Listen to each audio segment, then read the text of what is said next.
New at 10 tonight, as more businesses gravitate towards self-serve models, we wanted to know if people with disabilities are still being served. So Denver 7's Jason Grenauer spoke to a man who didn't want to show his face tonight, but he claims he was kicked out of a salvage yard simply because he asked for help.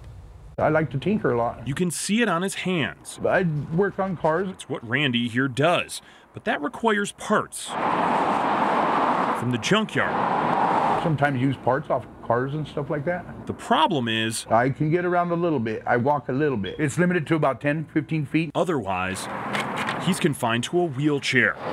So when he went to LKQ Pick Your Part, a self-service you-pull-it scrapyard on Federal, and talked to the manager, I just asked him if he could have somebody help me. and he said, He said, no, I don't have to. I'm not required by law. So Randy went back, this time with his modified wheelchair, and took this cell phone video. You are required to by law to help the handicapped. It's just the law.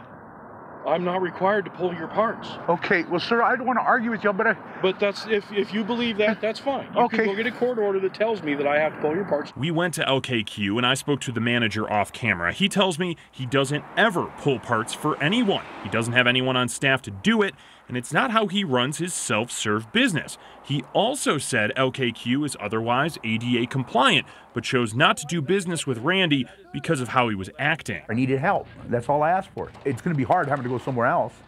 It really is. It's going to be inconvenient. Now, I spoke to an attorney from Disability Law Colorado. She says that businesses under the ADA must make reasonable accommodations for people to be able to access or use their business.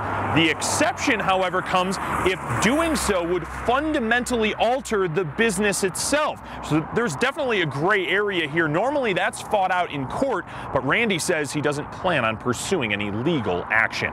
Reporting in Denver, I'm Jason Grenauer, Denver 7. There could